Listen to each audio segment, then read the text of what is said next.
Veigar, played it this week, played it last week. And it will be a Tahm Kench as the answer here for Smoothie.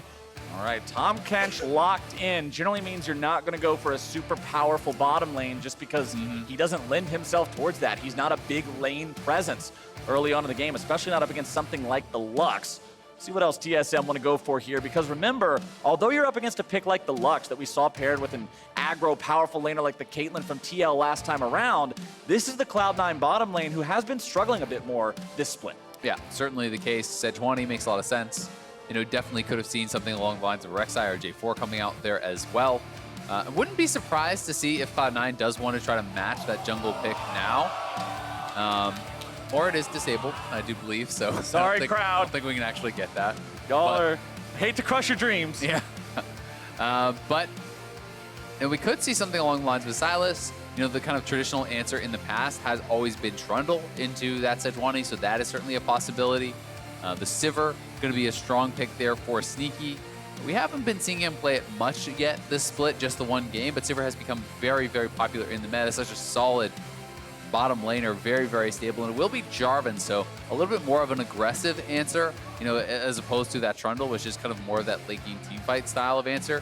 This will give Svenskeren more ability to make plays and to make things happen in the early stages where he has been so dominant this split.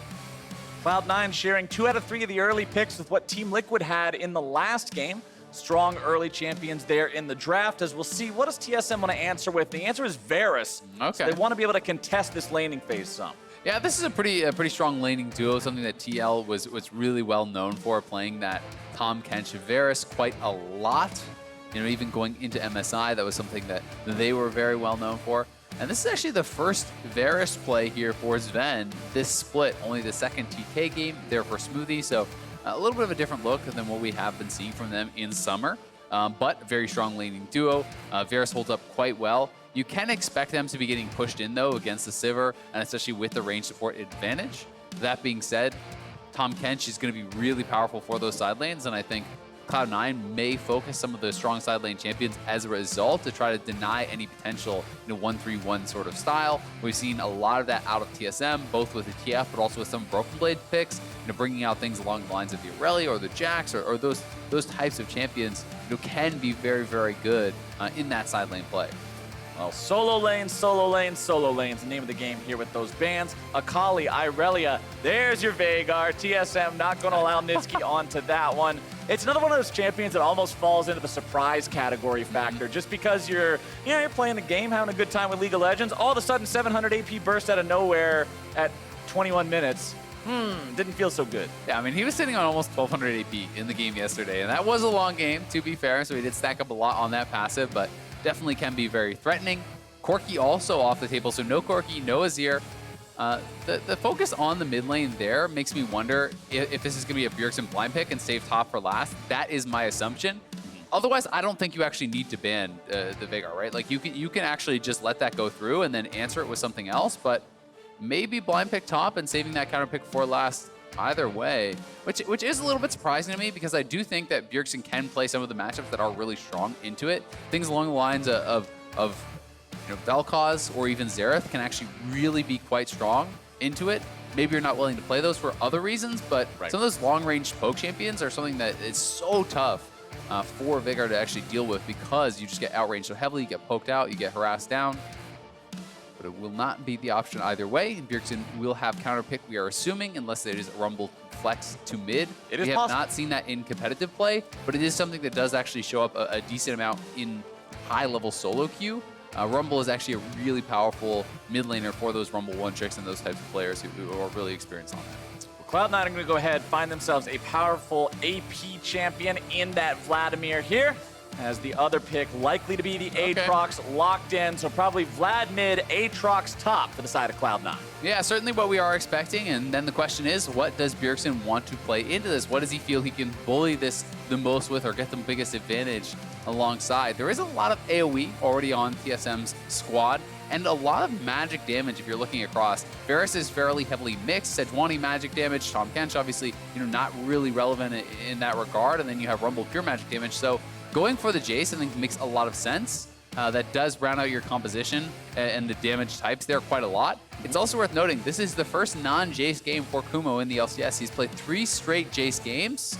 So this is the first time we are going to be seeing him on a different champion, and we'll have to kind of check in on how comfortable he is looking on something that we have not yet seen him on in the LCS. And I also want to see where TSM end up deciding to go with these solo lane picks. We saw Bjergsen sitting on the Rumble there for a while. Now they've traded them. 20 seconds is the cutoff time for when those champions can be swapped. And there we go. At the last second, they're going to be swapping them back. So this will be the mid lane Rumble for Bjergsen. This is actually really exciting. This is something that I had been expecting to come out at some point in summer. And every time it pops up in changes, I'm like, oh, maybe this is it. But could it be? Yeah, it hasn't been yet. So Bjergsen actually playing the Rumble. Yes, there is a chance that he does, flexes around and he actually plays top lane as Rumble. There is a chance of that too.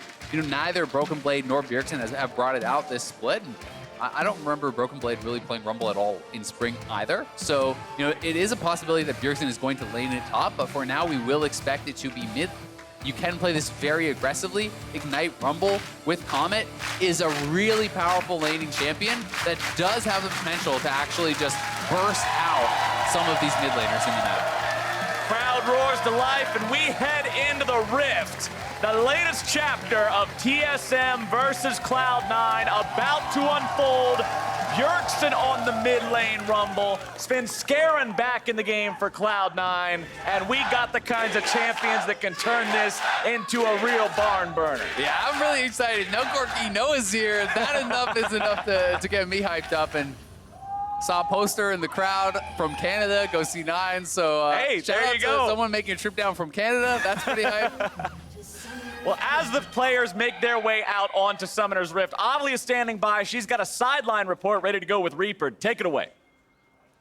Thanks, guys. Coach, coming into the TSM game yesterday, you had the rough loss against Echo Fox. What happened and what did the team learn from it? So meta is shifting right now, so we are kind of shaky. We're trying to learn what is the optimal meta for us and how we want to play. But, our team, the yesterday roster, really easy to losing their mind when they're not fighting back. Like, enemies are not fighting back to you. They are like, what I do right now. So we are trying to learn that kind of play style, like slow game style. So yeah, it was good.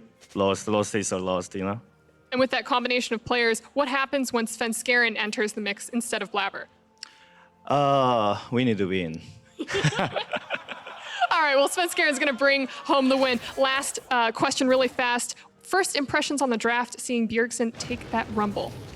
Oh yeah, Rumble mid, it's been a while. In the solo queue, lots of players are playing in the mid Rumble, and it's actually high win rate. So during the draft, I asked the Nisqy, and they says, if they are put the Rumble mid, I'm gonna accept it. Awesome, well, best of luck to you and the team. Back to the casters. All right, Cloud9, they're adapting to the meta. They're shaking things up a little bit. They're learning how to play when their opponents won't run right at them. So it sounds like some good news.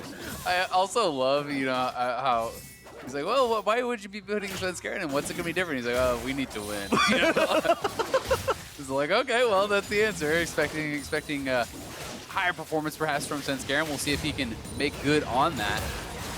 And I'm so excited to watch this mid lane play out. It is, as I had said, and as Reaper was saying there, it is a solo queue pick, so they should have some experience playing against it, but you never really see it in competitive play much. Yeah, Bjergsen going aggro here onto Nisqy early on. Remember, Vlad is all about getting to level 9.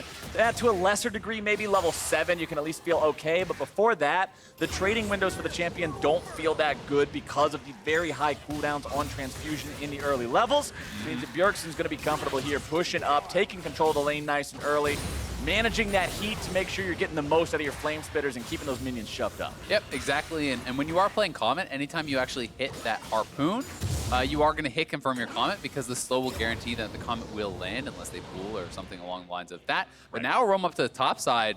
Svenskeren has actually anticipated this, so his 3-man dive, we'll see if they can turn this around. Svenskeren is here.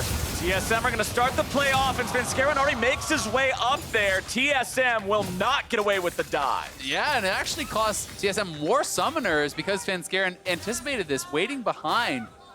Bjergsen now spending both of those summoners for that potential dive. That is a bit rough for him because Nisqy stayed in lane, farmed it up. Nisqy, though, maybe too far out here. Nisqy gets stunned up. Akaadian finding plenty of damage onto him. Nisqy gets himself away, but that is not how you want to conduct the back end of that entire play. No, I mean, you know, his top laner, his jungler, basically just got him a big advantage. They got both the summoners off of Bjergsen, and he's like, no, I'm all for fair play here. Oh, no. You can have my summoners as well. Let's go back to an even playing field. Donates the Ghost and the Flash over to TSM. But, you know, he does at least survive. You know, had Bjergsen still had the Flash, that would have been an easy Flash follow over the wall, and Nisqy would have just actually died there. You know, he wanted to zone Bjergsen off the creeps, right? He wanted to deny even more from that, but a level 4 Vladimir is not threatening whatsoever, so, you know, you walk over there to try to stop them from coming in the lane, they just start hitting you.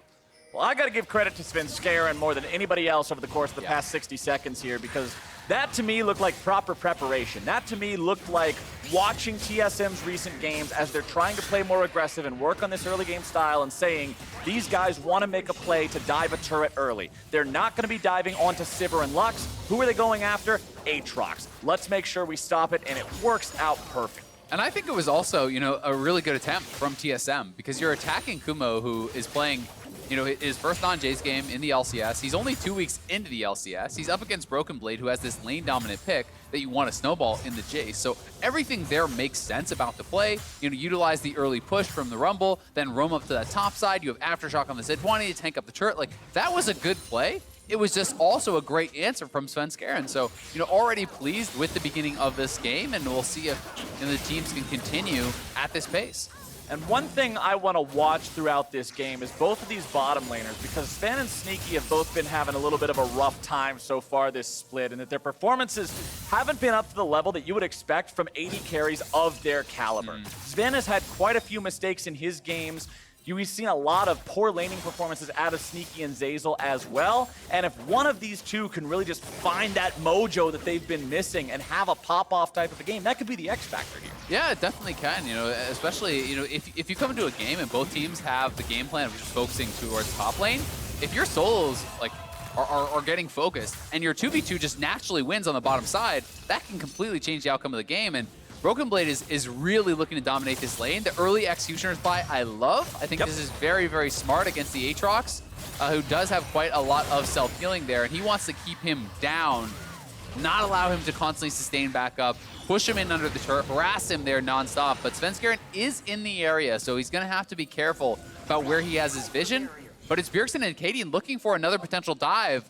We'll see if they can hold on for this one. Rumble is 6. That is very dangerous, and Ignite is up. So even in a 2v3, I don't know if they can hold on. Akaadian and Bjergsen are not going to commit for it, though. They're going to back themselves away, back towards that river. Bjergsen moves right back into the mid lane, and look at the respect being paid by Nisqy to Bjergsen in his itemization. Null Magic Mantle first and foremost. Vladimir either wants to go for a Proto Belt or a CDR Garage Sale.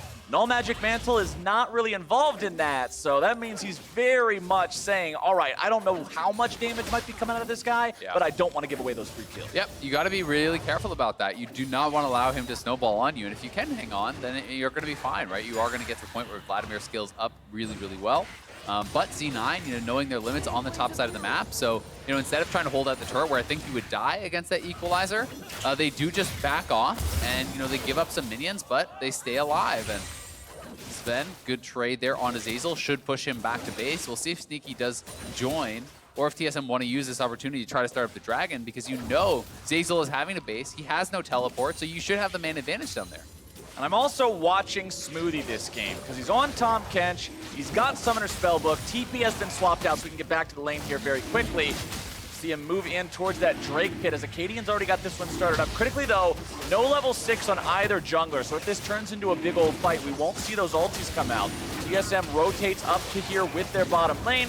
They've got control over the area, and they've got the Infernal. Yep, and this is just really smart. You know that you had that much poke down on Zeyzal. He has to go back to base. TSM now cannot really challenge for that. Neither top laner has teleport. Your mid is a winning matchup early, so you're not going to be able to do anything in that situation. it's just a good, solid play there from TSM. And also worth noting that this is the poke style build. This is going to be Lethality Varus. You can see that from the comment and also from Lethality in his inventory. But you know, going for that poke style build, so that is going to be their answer as you get later into the game. They're going to look to group. They're going to utilize the Jayce for the poke and try to go for that. And now they're going to be trying to get back up here. Equalizer brought down, but Kumo's going after the solo kill. Backs himself away there, takes Broken Blade very low. Broken Blade keeping the flash, though, not panicking in a situation like that, and Bjergsen once again hoofs it back to mid. Yeah, Broken Blade, you know, would have actually got solo killed there. I'm pretty confident had Bjergsen not been in the area for the Equalizer. The Equalizer put a lot of damage down on Kumo and made it so he couldn't really chase through that.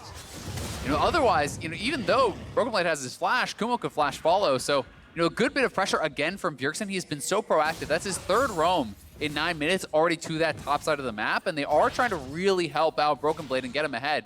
The question is going to become, did they get enough out of that? Because it is, you know, a little bit of a CS advantage, but it's not enormous, and you want to see Broken Blade taking those turret plates, getting kills to really make good on all the effort that Svenskeren, or rather Akaadian and Bjergsen have put up to that top side. And while Broken Blade is getting a bit of a CS advantage, Bjergsen's got just as much of one over Nisqy, despite the fact that he's been roaming to this degree. Very successful early game here from the Rumble. There's no kills on the board, but TSM still command a 1,000 gold lead just because they're winning farm everywhere on Summoner's Rift, which is exactly where you want to be when we were talking about these skill matchups and how small things can make the difference. Yeah, it certainly is, you know, and that's one of the great things about Rumble Mid. Because you have such strong push, especially into someone like Vladimir, who had a really slow early game and very poor wave clear at the early levels, really until you get, you know, a lot of levels in your E, or you get a proto belt or something to kind of really speed that up.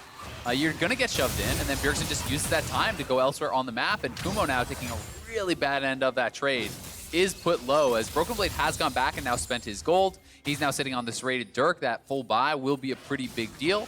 Bjergsen again threatening a roam up to the top side of the map, and Akaadian was up there as well, so it means Kumo doesn't get to farm. He has to get pushed back off this turret, watch as the turret plate goes down, and potentially as some of this farm goes down too. With Akaadian nearby, Broken Blade felt confident to push up and make sure that he can play as aggressively as he needs to against Kumo here, not worried about being in a numbers disadvantage. Akaadian will be found out in that Scuttle Pit, as now they're going to find some damage down onto Zeyzal. TSM in a good spot here at the start of the fight. That's first blood over to Broken Blade. Svenskeren in some trouble. Smoothie looking to put the last couple of licks onto him. A double kill over to Broken Blade. Nisqy gets over the wall. Transfusion's coming up, but damage is going down, and Zven gets him right through the heart. TSM come up huge. 3 kills. They're going to get the Rift Herald as well. And the solo lane advantage is there. C9 wanted to contest at the Rift Herald, but you have 2 losing solo lanes and Oh, Kumo doing a good job there interrupting the Rift Herald. So I guess for Cloud9, it's the small victories. Yeah, that's a little bit embarrassing if you're Akaadian. You know, getting that interrupted is a bit of pie to the face, but Broken Blade gonna get solo first turret up here on the top side. All of that gold, when it is solo, when you do grab it with no one else around, 600 extra gold being injected into this early game champion. So here it is one more time. Zeyzal has roamed up, so they want to try to challenge, but your solo lanes are so weak compared to the TSM solo lanes right now, so this is a very risky play to go for Cloud9. Broken Blade roams down, Bjergsen roams up, and you know the equalizer is there, and there's just more power in these champions right now. Zven has arrived as well, closing in on all sides, and really nice play here. Holding his arrow, waiting until there's no chance for that to be dodged to finish off the last kill on Nisqy.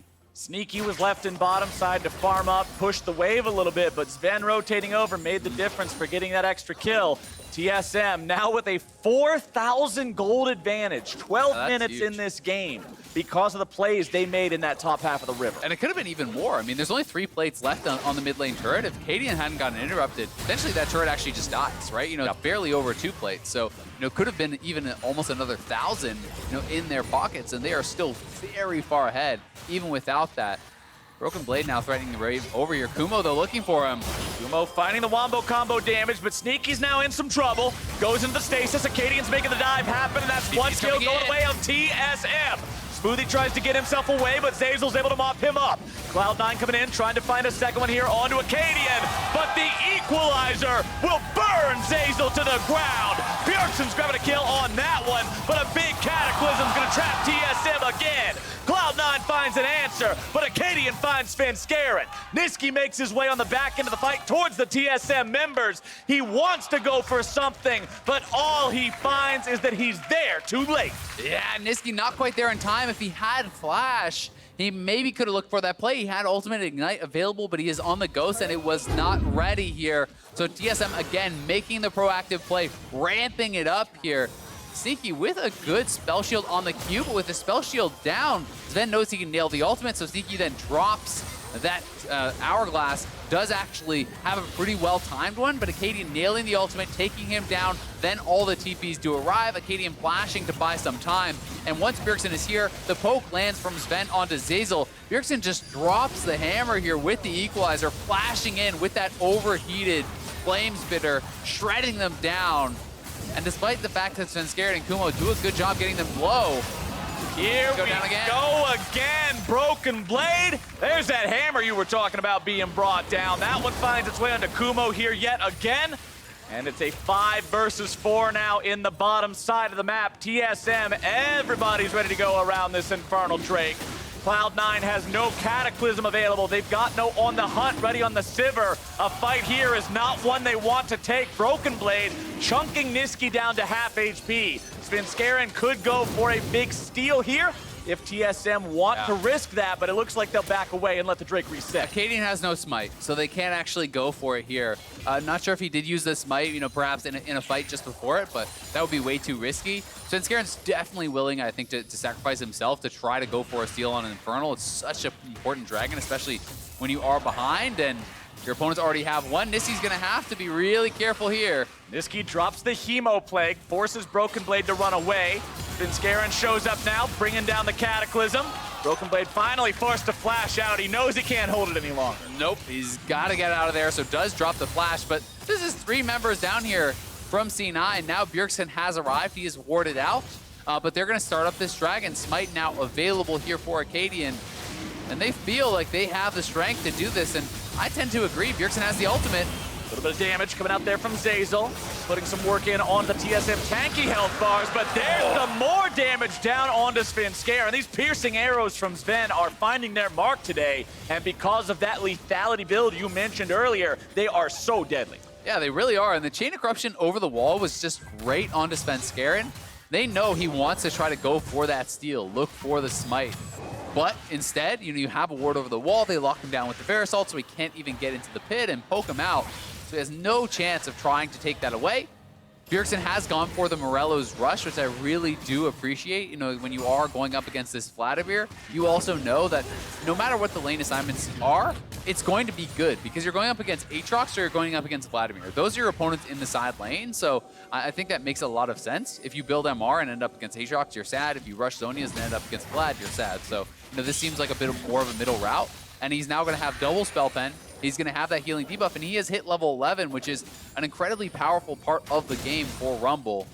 So TSM, I want to see them continue to push the pace. They have played a beautiful game thus far, you know, really ramping it up, and this is where you want to see, all right, you got a great gold lead. It's early in the game. How fast can you extend that gold lead? How fast can you look to try to close something out like this? When you have a 6,000 gold lead, 17 minutes of the game, I'm looking at you to take the Nexus 25 minutes into the game. So let's see if TSM can make that happen in 8 minutes, if they can force the issue this hard. There's still only 1 turret that's been taken the entirety of this game, and it was that top lane tier 1 that Broken Blade was afforded because TSM invested so heavily into the top side. Yep, and they had a lot of roams up there, and we'll see, you know, can Broken Blade continue to extend his advantage? Because he is sitting very far ahead right now of Kumo. You know, 2,400 gold actually up on his lane opponent, you know, thanks to, you know, his own play, all those roams, the turret gold. And now TSM grouping up here around mid lane. They want to try to poke C9 off the turret. That is how you siege with this comp. You land the poke, you push them back, then you step up and you take the turret. And they are looking to just walk straight up and grab this. There you go. TSM make it 2 turrets to 0 now. Cloud9 not able to defend that mid lane tier 1. Zeyzal tried with the ulti, but didn't clear out enough of those minions. And TSM are now just going to rotate everybody down bottom, take that last tier 1 out. Yeah, this is just really smart play. You know Cloud9 can't really fight you right now. You have stronger early game champions plus huge gold lead, and they're going to find Nisqy. Plus the Tahm Kench coming in here. Pool used by Nisqy. 2 whiffs in a row from TSM means that play is over. Yeah, good side steps there from Nisqy, and he had the ghost pop, so a lot of move speed, but now, without that available, TSM just stepping up, and they nailed the ultimate on Zven. TSM going even further forward. Piercing arrow onto Nisqy there. Akaadian soaking the damage on the turret for so long to make sure that nobody drew the aggro no matter what skill shots landed, and TSM will take their objective. Yep, really well played, despite the fact that Nisqy was able to survive. Vladimir has very little wave clear, so really Cloud9 is completely dependent, feels like, on the Sivir to be around their wave clearing. Sneaky has got to be shredding out those waves, and now they're looking for Bjergsen. Bjergsen almost getting himself Cataclysm, but flashes out right as the walls come up, making sure he avoids the damage and the pseudo CC from that ability of the Jarvan.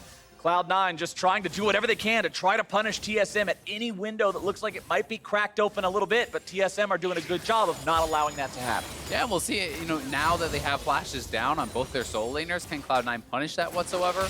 Or is TSM just going to continually push up, get this vision down and look to poke Cloud9 out and take these turrets, because they're in a good position to do that sort of play here continually. Especially if they're just sieging away from Sneaky. You really want to avoid where the Sivir is on the map for the most part. Right. Because that is their main form of wave clear. Vladimir cannot clear out these waves in your face. Neither can Aatrox. You'll just die if you try to walk up and actually E the wave as that Vladimir. So that becomes very, very difficult and does allow TSM to have this opportunity to move around the map nonstop, and especially utilizing that Tahm Kench ultimate to just show up in a side lane and all of a sudden be sieging. And when I'm looking at TSM and thinking about, hey, collapsing and making plays and avoiding the Sivir, I'm looking at Smoothie. I'm looking at this Tahm Kench because that's the secret weapon in the arsenal to make sure that you can get the drop on Cloud9, even if only by a second or two. That's all you need to blow up one of these turrets when you've got a Jayce, when you've got a Varus with this lethality. Kumo will try to defend here against TSM, rotating multiple members into the bottom side. Chains of Corruption onto the Aatrox, and he is gone. Oh my God, he just got erased there, and Broken Blade also sieging mid lane. Another little bit of poke lands on Zeyzal and does about half of his health. And the Dust Blade plus Ghost Blade already completed here for Zven very early, and he just has so much damage and very high CDR. Going to be at 40% with Lucidity Boots, and now Tahm Kench all bringing the mid lane. They're going to get that turret too. TSM pick up number 4. This is what we were talking about, Azael. 21 minutes into the game, the lead is up to 8K. The Drake is alive. It is Mountain. It's Infernal Mountain for the second game in a row, and that is a recipe for Baron. Cloud9 have yet another thing they've got to keep on their mind. Yeah, that is going to be very tough to deal with here, and Cloud9, don't have the best ways of dealing with all this poke. You do have some hard engage there with the Jarvan, right? You can Sivir speed it up and look for that, but Aatrox and Vladimir, you're pretty dependent on flanks. At this point, if you try to engage straight into the TSM team, it's very difficult to actually be able to do that. So, yep. They're really going to have to depend on getting some deep wards and trying to get some sort of flanking plays or corralling TSM in a position where they're going to be at a pretty big disadvantage, because TSM is 7.5K ahead, and we're just 21 minutes in, so they really have all the edges right now. And can kind of take their choice of how they want to try to close out this game. And you're already talking about the lethality on the Varus, the 2 items fully completed. Top side, we got the same thing on Broken Blade. And when we're looking at the Cloud9 roster, let's play Count the Armor.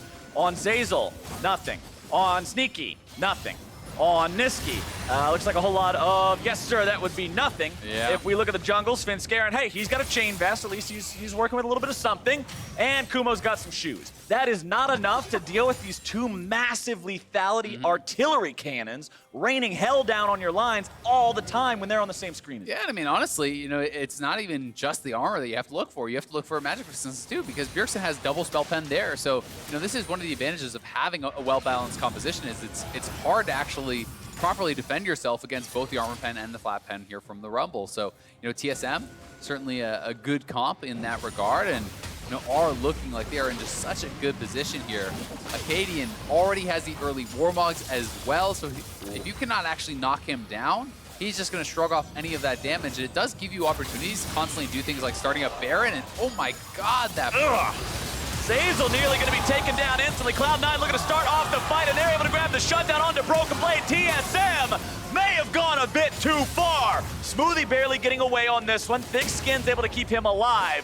TSM lose their top laner, and Cloud9, they found a 1-for-0. Yeah, and that is a great force there from Cloud9. They are going to be able to get a shutdown, but Nisqy may be getting caught out here. Akaadian and Bjergsen collapsing. Smoothie with the cutoff. Nisqy staying alive with the transfusion, but Zven's right there over the wall. Puts some flowers on the gravestone, and that's another one for the side of TSM. Cloud9 still hanging around with Sneaky and Zeyzal. Sneaky gives Akaadian a hot slice of pizza, but that's going to be all, as that Sejuani's going to heal right back up, as you said.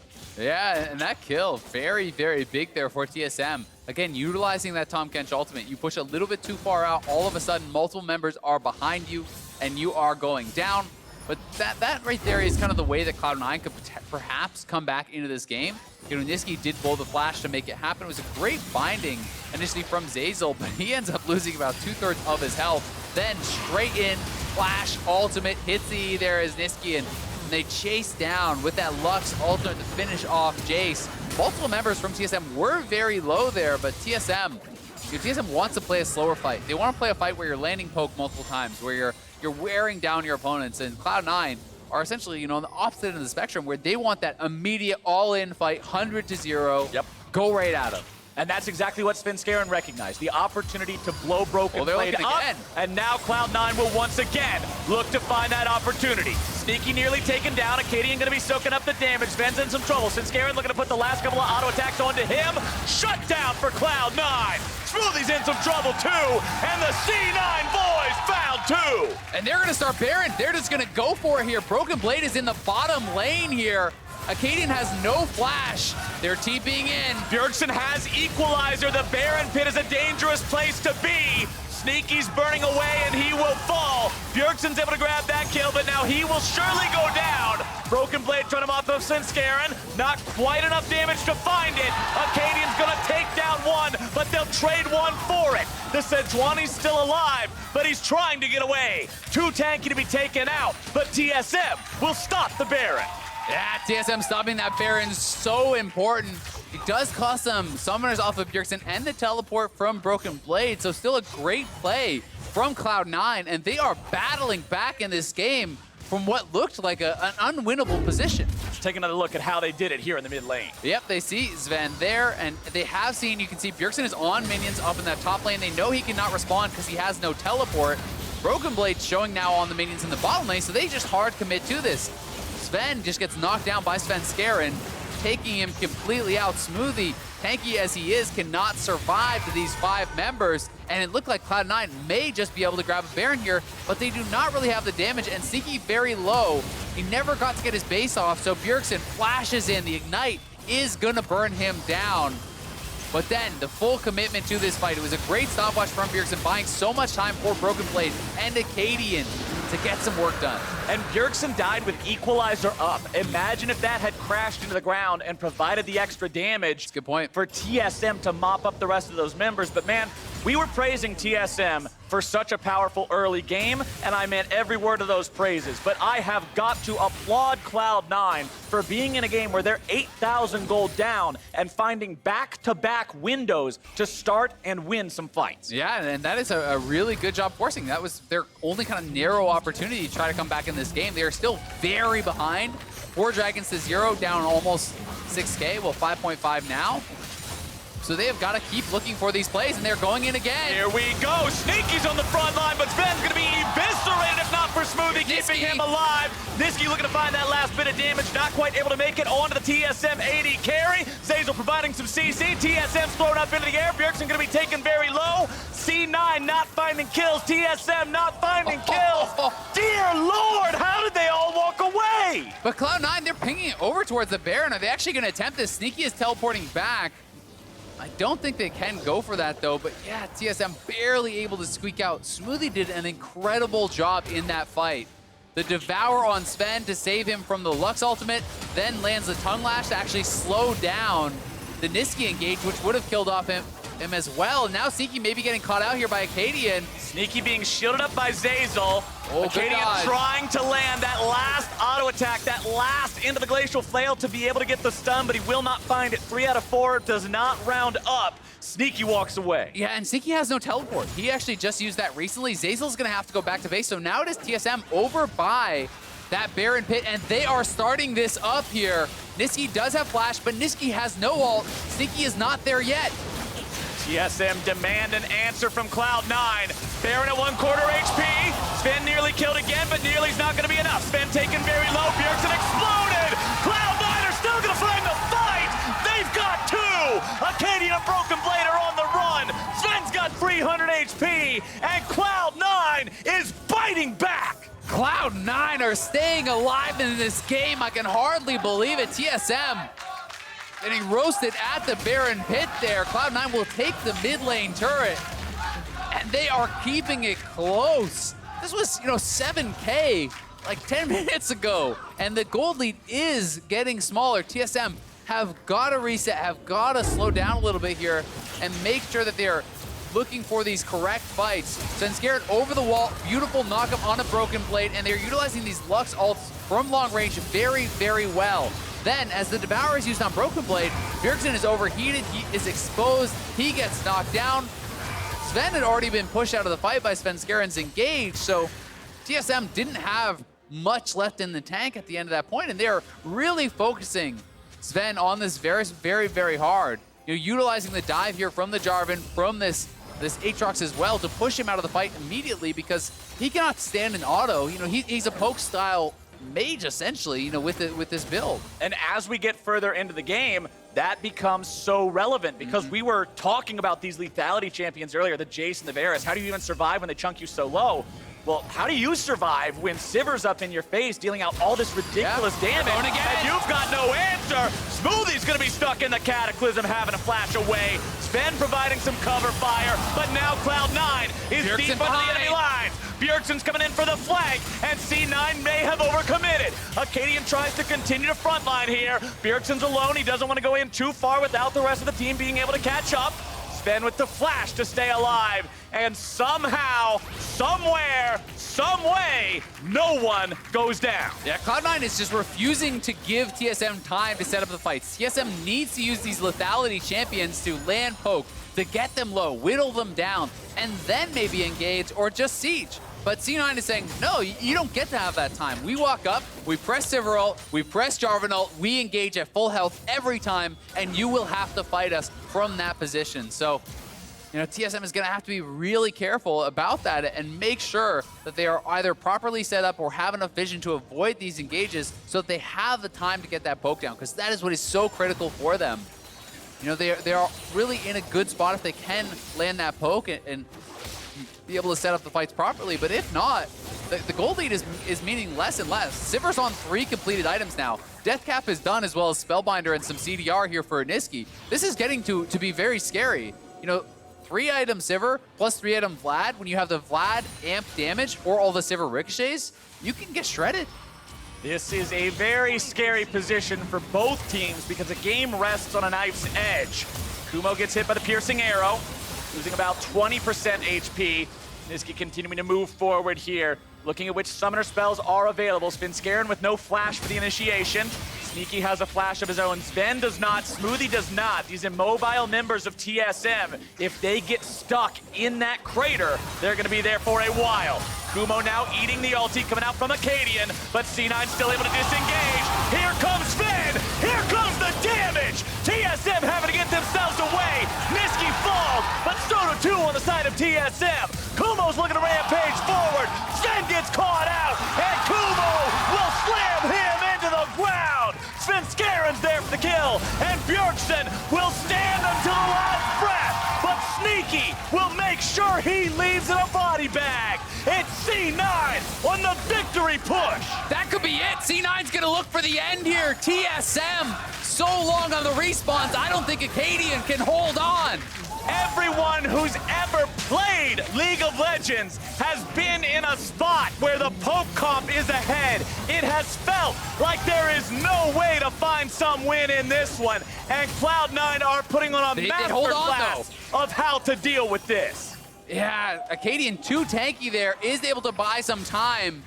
Smoothie comes up, Zven is gonna be respawning. TSM survive. But this is fight after fight going Cloud9's way. This one, TSM did engage because Svenskeren was not with the squad, so they decided to make the call. The Mikhails was huge there from Zeyzal, getting Kumo out of that ultimate. Then the combo comes down. Ultimate dropped on multiple members. Nisqy ricocheting, free firing throughout this whole fight, getting so much damage out. And once Kumo has the reset, he just goes wild in the fight. Q flash onto Zven right on top. Absolutely dunks him. And with yet another reset, he is happy to chase Bjergsen under the turret here, tanking that up for the team, has the Sterix as well to keep him alive. And now Cloud9 has an inhibitor down in the TSM base. Extra pressure across the map thanks to the super minions, but considering it's still only one lane, it's nothing that you're going to win the game off of just yet. That 8,000 gold lead from 22 minutes into the game, Azael, has shrunk down to 734 minutes in. Yeah, I mean, you've got to check in with Nisqy. Last time we talked about it, he got a full Bloodthirster since then. You know, so now the poke is becoming less and less relevant. If you can 100-0 Nisqy, he's going to heal right back to full off one minion wave or a couple autos on a champion. You know, he's now on 4 items with some of the really, really expensive items here. You know, this is 3 BF stored items here that Nisqy has. It's a tremendous amount of AD. He's going to be putting out insane damage, now at 16. And Nisqy is closing in on 16 as well, which will, you know, max out that Vladimir ultimate for even more amp damage from Nisqy. Cloud9 trying to fight over the red buff here, but is that the mistake that costs them? Svenskeren on the front line. Nisqy's in some trouble off to the side. Broken Blade going to be taken low. Svenskeren going to be fighting 1 versus 4. He will fall. And TSM will finally get the punish. Yeah, TSM able to punish Cloud9 there big time. Cloud9, I think, getting way too greedy, trying to invade into those small jungle corridors. Yep. That is where Rumble succeeds. That is where Varus succeeds as this poke champion. You are lined up, and that death on their jungler means TSM likely will take the Baron here, though. Cloud9 is moving over. They want to look to fight here. Nisqy healed up off the Grom. Zeyzal nearly getting one-tapped by the Varus. Nisqy's in some trouble. That's going to be Varus secure beside a TSM. Cloud9's able to find the fight. Sneaky's damage is monstrous, but Broken Blade's able to shut him down. The follow-up damage is there from Nisqy, and Smoothie will gobble up his teammate over the wall as Kumo after him to go unstoppable. They could end the game here. They're going to TP forward. It's just Akaadian 1v2 again. It's all up to him, but Kumo so strong. He's looking for the end. Akaadian has to hold this line. Kumo, the novice on the team, stepping up, taking the role of Licorice as he and Nisqy will try to end this game. 10 seconds on Bjergsen and Zven. Nexus turret number 2 is down. World Ender is up. Cloud9 continues the push. Nexus needs a couple more. And Cloud9 take the win. What a game. The absolute insane comeback from Cloud9. Down over 7,000 gold early. Down 4 dragons to 0 with 2 Infernals to TSM's name.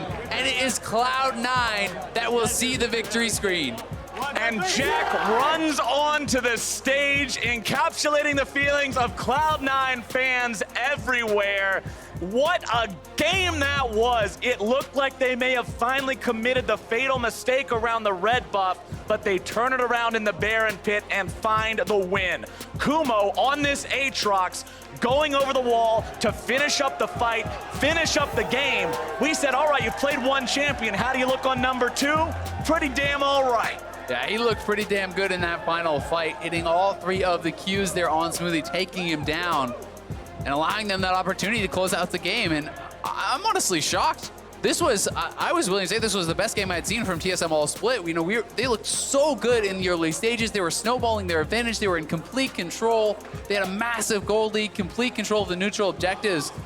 And then Cloud9 just flipped a switch. They just started engaging every time they saw someone from TSM on the map. Engage, pop the cooldowns, go all in. And they were able to kind of fight their way out of this deficit and completely shut down this poke comp. You take the first 15 minutes of that VOD. You show it to anybody who hasn't watched the game. You say, I'll give you 100 to 1 odds that TSM's able to win this one. Most people say, yeah, sure, I could use the free $5. Yeah. But that's just how Cloud9 played it. Ever since that engage from Svenskeren in the top side to get that kill into Broken Blade, it was just their game over and over, and they found TSM time and again. Now we're gonna send things down to Avli, who's ready for an interview with a member from the Triumphant team. Thanks, guys. We knew the battle for second was going to be intense. Kumo, congratulations on the win. Tell me about that win moment, because it looks like everyone jumped up and was screaming and yelling and chanting. Yeah, I mean, the entire game was really intense. We were on the back foot for a while, but after scaling and we started teamfighting, we started coming back into the game. And after we killed them all, we really, we thought we could end because of the Baron, and I TP'd in, and we went for the end. Yeah, you did get the end. You also picked up the Tom Kench kill over the Baron wall. But I want to ask you, what is having this game like for you, where you are such an important member of the team and basically picking up the win? I mean, I'm not sure if I'm the most important player on the team in this team fight. I think team fighting, Dennis was getting really insane engages, and Vlad would just follow up, and I would just follow up on Dennis. And the fights, I think, was going well because of Dennis's engages. I would still say that you were pretty important, buddy. I was watching you play. Beal, I like the humbleness, though. But asking you, a lot of people were thinking that Licorice was coming back this week, and we got to see you play again, which I'm personally happy to see. But we're assuming that he is coming back soon. What have you learned from playing on the LCS stage and with this main team? Everything. I think I've gotten better at literally everything. And I mean, the experience was pretty insane. And being coached by Reaper and with the team, experienced members, it feels really good. And I feel like they helped me improve so much, just in 2 weeks. Well, great for that, Kumo.